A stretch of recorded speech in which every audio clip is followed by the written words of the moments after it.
அவர்களை உரையாற்ற அன்போடு பணிவன்போடு கேட்டுக்கொள்கிறோம்.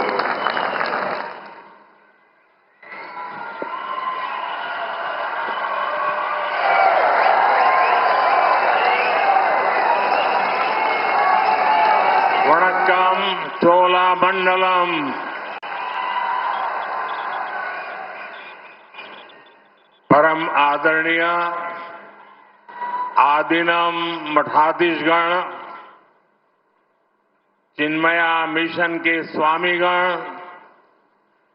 तमिलनाडु के governor RN. Ravi ji, cabinet में मेरे सहयोगी डॉक्टर एल. मुरुगन जी,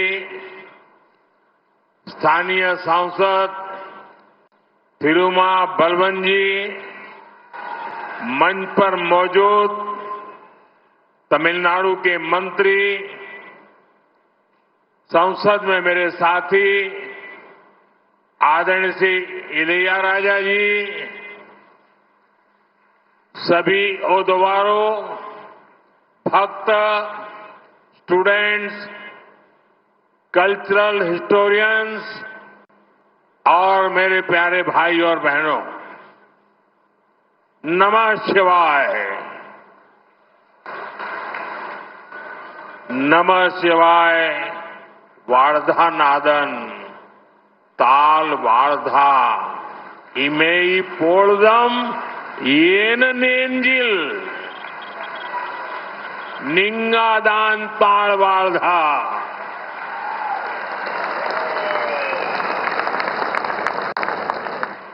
வணக்கம். சோழமண்டலம். பெருமதிப்பிற்குரிய ஆதீனங்களே, மடாதிபதிகளே, சின்மயா மிஷனைச் சேர்ந்த சுவாமிமார்களே, தமிழ்நாட்டின் ஆளுநர் மாண்புமிகு ஆர்.என். ரவி அவர்களே, அமைச்சரவையின் என் சகாவான டாக்டர் எல். முருகன் அவர்களே, தொகுதியின் நாடாளுமன்ற உறுப்பினர் தொல்காப்பியன் திருமாவளவன் அவர்களே, மேடையில் அமைந்திருக்கும் தமிழ்நாட்டின் அமைச்சர்களே, மக்கள் அவையில் என்னுடைய சகாவான இசைஞானி இளையராஜா அவர்களே, அனைத்து ஓதுவார்களே, பக்த கோடிகளே, மாணவர்களே, கலாச்சார வரலாற்றாளர்களே, எனது சகோதர சகோதரிகளே, நமசிவாய வாழ்க, நாதன் தாழ் வாழ்க, இமைப்பொழுதும் என் நெஞ்சில் நீங்காதான் தாழ் வாழ்க. मैं देख रहा था कि जब जब नयनार नागेंद्रन का नाम आता था, चारों तरफ उत्साह का वातावरण से एकदम से माहौल बदल जाता था. साथियों, एक प्रकार से राजराजा की ये श्रद्धा भूमि है और उस श्रद्धा भूमि में इलैयाराजा ने आज जिस प्रकार से शिव भक्ति में हम सबको डुबो दिया, सावन का मास हो, राजराजा की श्रद्धा भूमि हो और इलैयाराजा की तपस्या हो, कैसा अद्भुत वातावरण, बहुत अद्भुत वातावरण. और मैं तो काशी का सांसद हूं और जब ओम नमः शिवाय सुनता हूं तो रोंगटे खड़े हो जाते हैं. சகோதர சகோதரிகளே, நான் ஒரு விஷயத்தை கவனித்தேன். எப்போதெல்லாம் நயினார் நாகேந்திரன் அவர்களின் பெயர் கூறப்படுகிறதோ உங்களிடத்திலே ஒரு உற்சாக கொப்பளிப்பை நான் கவனித்து விட்டேன். இது ராஜராஜ சோழனின் இடம். இந்த இடத்திலே அவையிலே என்னுடைய சகாவான இளையராஜா அவர்களின் சிவ பக்தி இந்த மழை காலத்திலே இது மிகவும் சுவாரஸ்யமாக பக்தி நிரம்பியதாக இருந்தது. நான் காசியின் நாடாளுமன்ற உறுப்பினர். இங்கே இந்த சிவ கோஷத்தை கேட்கும் பொழுது எனக்கு உள்ளுக்குள்ளே மிகவும் பரவசமாக இருக்கின்றது. साथियों, शिव दर्शन की अद्भुत ऊर्जा, श्री इलैयाराजा का संगीत,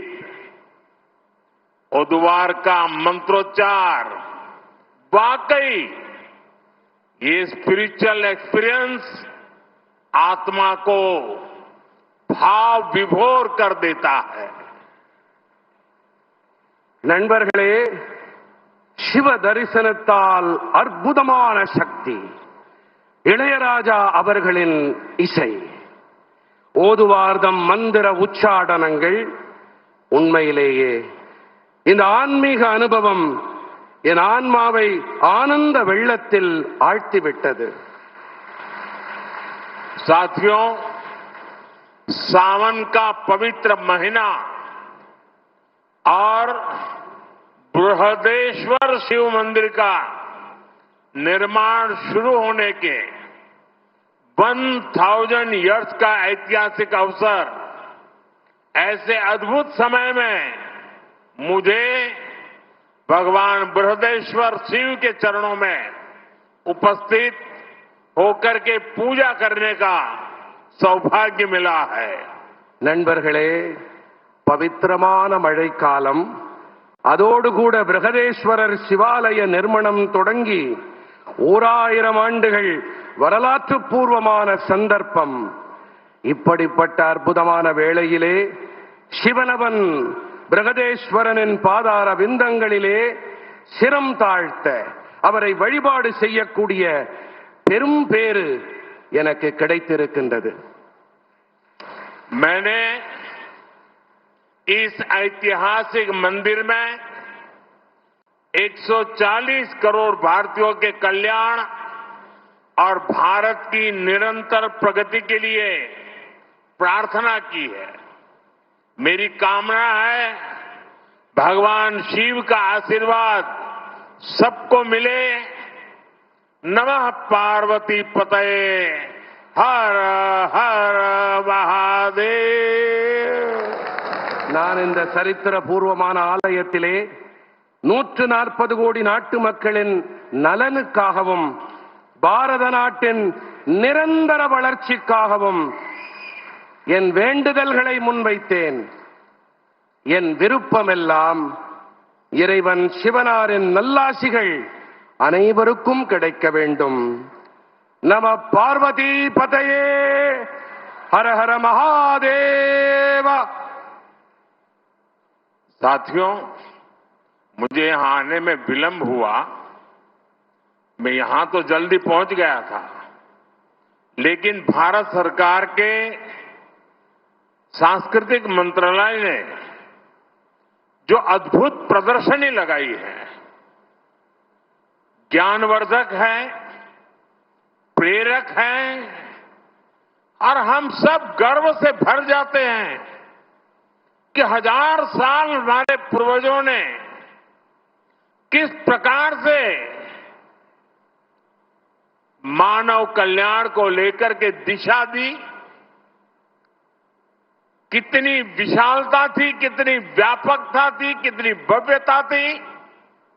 और मैंने बताया, मुझे पिछले एक सप्ताह से हजारों लोग ये प्रदर्शनी को देखने के लिए आ रहे हैं. ये दर्शनीय है और मैं तो सबको कहूंगा कि इसको आप जरूर देखें. நண்பர்களே, நான் வருவதற்கு சற்றே தாமதமாகிவிட்டது. இதற்கு காரணம், பாரத அரசின் கலாச்சார அமைச்சகம் ஒரு கண்காட்சிக்கு ஏற்பாடு செய்திருக்கின்றது. மிகவும் அற்புதமான ஒரு கண்காட்சி. இதை பார்த்த பிறகு, அங்கிருக்கும் வெளிப்பாடுகளை நான் கண்ணுற்ற பிறகு என் நெஞ்சத்தில் பெருமிதம் பொங்கியது, உற்சாகம் ஊற்றெடுத்தது. மக்கள் நலனுக்காக இதிலே இருக்கக்கூடிய கூறுகள், எத்தனை விசாலமான எண்ணம், மனித சமுதாயம் நன்றாக இருக்க வேண்டும் என்ற எண்ணம் எப்படி இந்த வெளிப்பாடுகளில் தொனிக்கிறது என்பதை பார்த்து நான் வியப்பெய்தினேன். அனைவரும் இந்த கண்காட்சியை, இங்கிருக்கும் வெளிப்பாடுகளை கண்டிப்பாக பார்க்க வேண்டும் என்பதைத்தான் நான் இங்கே வலியுறுத்தி